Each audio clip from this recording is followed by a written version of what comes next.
La mosquée que tu trouves ça. Dès que les compagnons étaient tristes, avec quoi que ce soit, on les trouvait à la mosquée. D'ailleurs même il y a un récit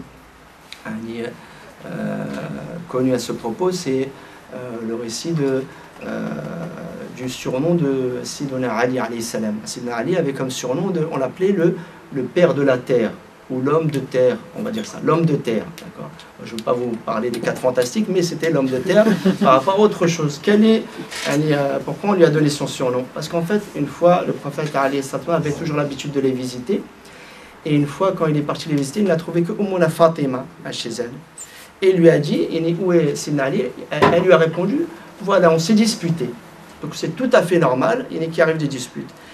Le prophète alayhi salam a été le chercher. Donc ce serait par exemple comme nous. Tu vois quelqu'un, tu vas voir ta fille, et elle te dit, ouais, je me suis disputé. Tout de suite, on va se dire, ouais, c'est qui ce criminel qui ose se disputer avec ma fille, qui la laisse tout seul à la maison?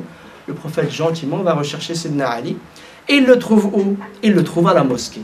Il le trouve où? Il le trouve à la mosquée. Donc voilà, il s'est disputé avec sa femme. Et le seul endroit où il va trouver son réconfort, c'est la mosquée. Mais qu'est-ce qu'il va faire là-bas? Est-ce qu'il va prendre le Coran, remuer sa tête, ou bien aller prendre un tasbih? Non, le prophète le trouve dans la mosquée en train de dormir. Il le trouve couché par terre dans la mosquée. C'est-à-dire, il s'est dit, voilà, je ne trouverai pas le repos à la maison, donc je vais aller me reposer à la mosquée. Et c'est tout à fait logique et normal. Nous, non. Voilà, c'est à la mosquée, tu as 2 choses. Soit tu lis le Coran, soit tu salles, soit c'est haram, tu sors dehors. Bon, le prophète Sidna Ali était en train de dormir à la mosquée. Et là, donc le prophète l'a réveillé. Il lui a trouvé la joue pleine de terre. Et là, le prophète gentiment lui essuyait la terre et lui a dit, lève-toi, ô l'homme de terre. Et Sidna Ali dit que c'était le surnom qu'il aimait le plus au monde. Ce jour-là, c'était le surnom qu'il aimait le plus. Il aimait quand on l'appelait l'homme de terre, parce que c'est le surnom que lui a donné le prophète.